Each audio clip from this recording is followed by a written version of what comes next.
Hinga ka.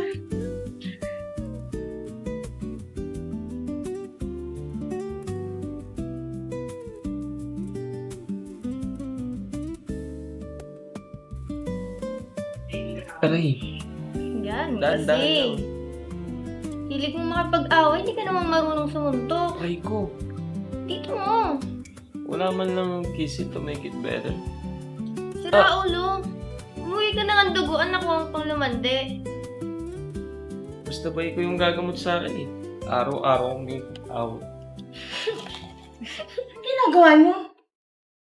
Ma, magpapagamot lang po ako. Ba't ka sa katulong nagpapagamot? Wala ba tayong first aid kit sa taas? At ikaw, bait ka ba para mahawakan ng anak ko? At saka, doon ka nga sa kitchen, magtrabaho ka nga doon. May sibuyas ka, tumidikit-dikit ka pa sa anak ko. Sige po, ma'am. Sorry po.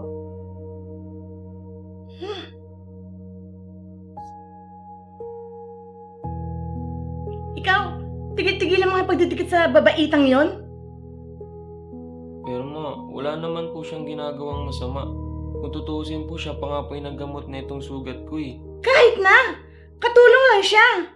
Bakit ka nga sa kwarto?